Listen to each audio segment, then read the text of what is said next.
Hello everyone and welcome to yet another video of question paper analysis. As you know, I am doing the question paper analysis of Forest Ranger 2023 and I am into the fifth question.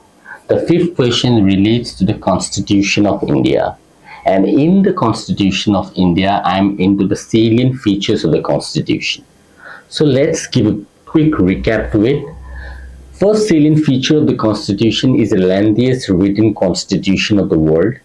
Second is it is a ransacking of constitution of other countries. Third is neither it is rigid like American constitution nor it is flexible like Britain constitution. Number four is a federal system of constitution with a unitary bias. And we have also learned parliamentary system of government, which is also known as cabinet system of government. Now, in this class, I will present to you the synthesis of parliamentary sovereignty and judiciary supremacy. Now, let's write a sixth salient feature of the Constitution. Sixth is synthesis of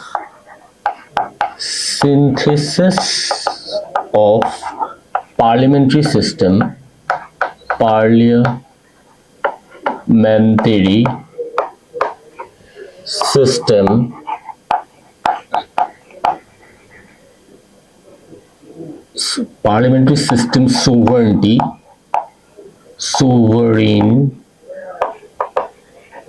sovereignty and supreme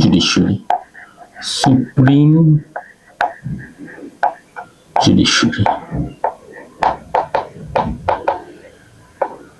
Now this is the sixth salient features of our Constitution. What does it say? It is a parliamentary sovereignty and supreme judiciary. So we have to remember that in our Constitution, the parliamentary system is borrowed from British government, British constitution. And the judiciary system is taken from the American constitution. Now, in the British Parliament, what happens? It is a parliamentary sovereignty. In British Constitution,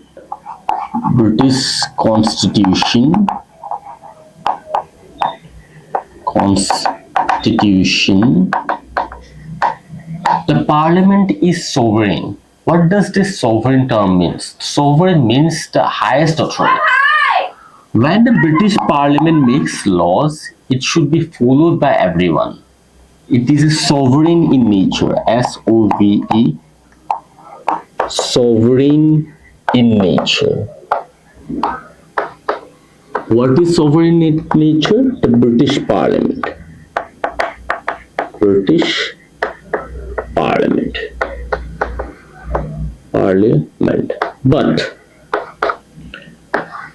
But in India, the parliament is not supreme or sovereign.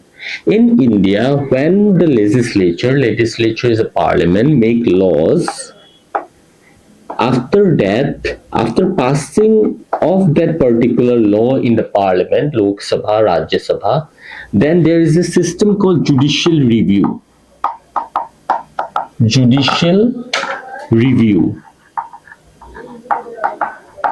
What exactly happens in judicial review? After passing a law, the Constitution, the Supreme Court of India reviews the law if it is passed according with the provisions of the Constitution or not. This process is known as procedural establishment of law.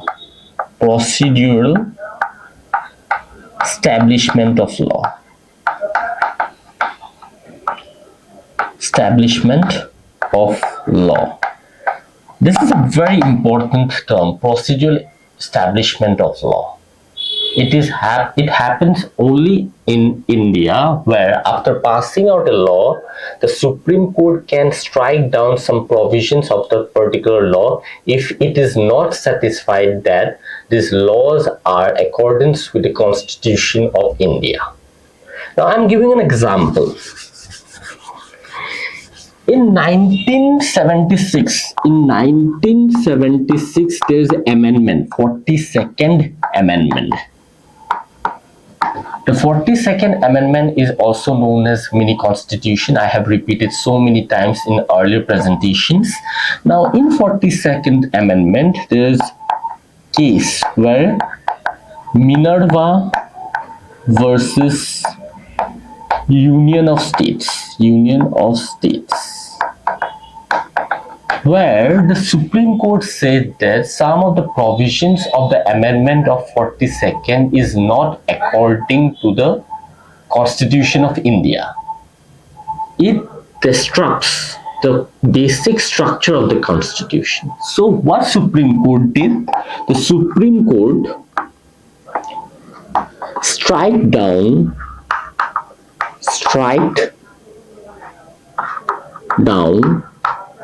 some of the provisions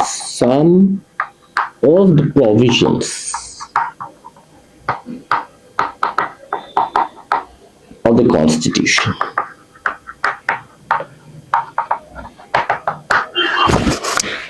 Now there is another process which is followed in the American Constitution or American government, which is known as due process constitution, which is known as due process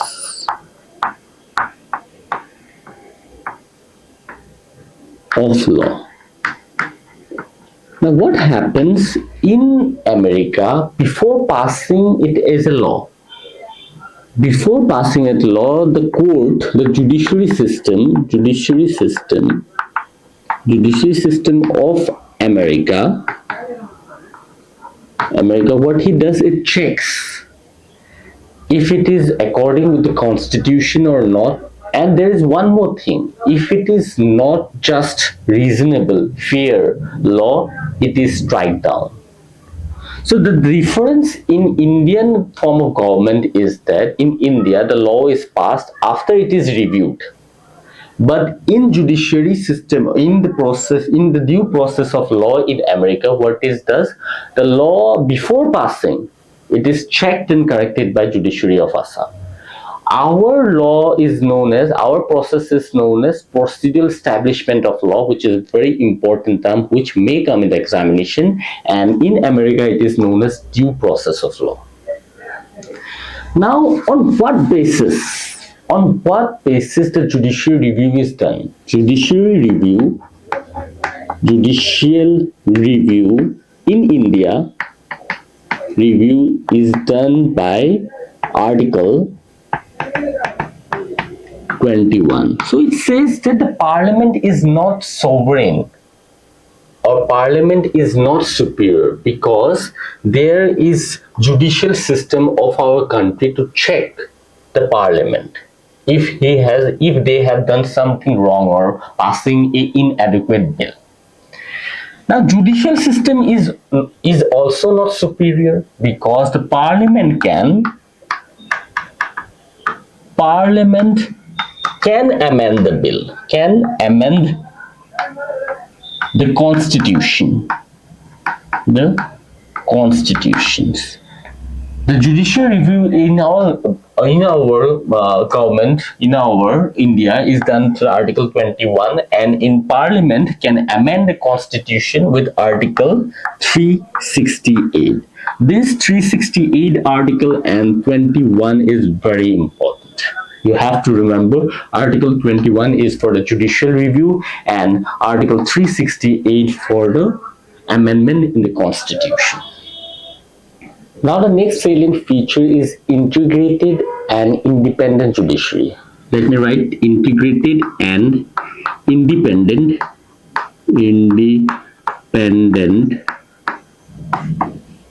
judiciary.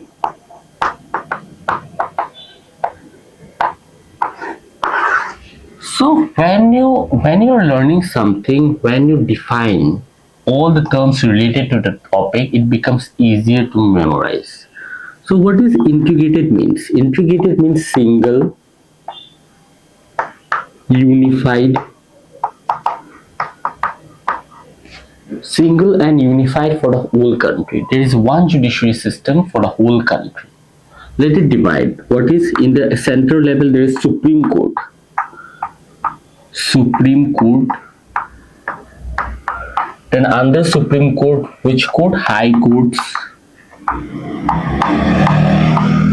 And under high courts, there is subordinate court. Subordinate court, which is present in every district. Subordinate court. Now, what is the meaning of independent? Let me rub it out. Independent means no one, no legislature, no executive. Executive can interfere with the work of the judiciary. What does this legislature means? Legislature means the parliament. What does this executive means? The government. The judges which are appointed can work without any pressure, without any political pressure. Political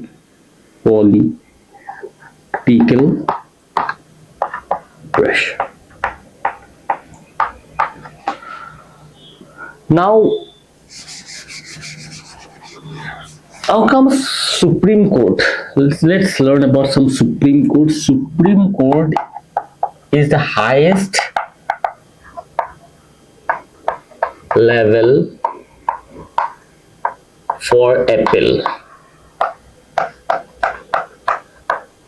Suppose you take a matter to the subordinate court. Subordinate court give against the decision is against you, and then you go to the high court, then you go to the Supreme Court. Whatever the Supreme Court says, it will be the final verdict of that particular matter. Now, it is called as the guardian of the Constitution. Guardian of the Constitution. That means it guards the Constitution. No one is above the Constitution. Constitution is a pinnacle in our country. Everyone follows every provisions, every law, everything passes through the Constitution. And the third is guardian of the fundamental right. In the next presentation, I will define what is fundamental right. They are the guardian of the fundamental rights. Whatever the fundamental rights we have got, they protect. It is duty of the Supreme Court to protect them. If you are denied with the fundamental rights, you can directly file an appeal in the Supreme Court to get justice. Now, the salaries of the judges. Salaries of judges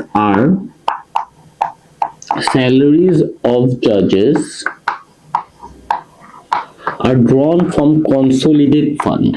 Consolidated funds. Now, there are three funds in India.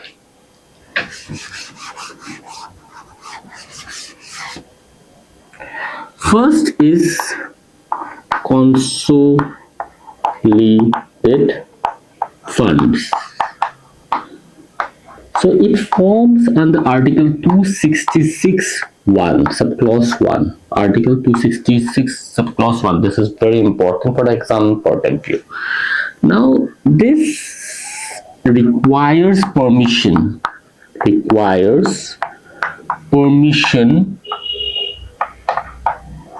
Permission of the parliament to withdraw some amount. These amounts. Now, these are get from the fines, receipts, taxes from the people, The consolidated fund is collected in this way. Now there is another fund, contingency fund. Second fund is contingency fund. Contingency fund. Contingency fund. Under which article? 267 subclause 1. So this is an emergency fund. So suppose there is a natural disaster, flood is there, earthquake is there, you need money for medical aids. Now this fund is under control of the president.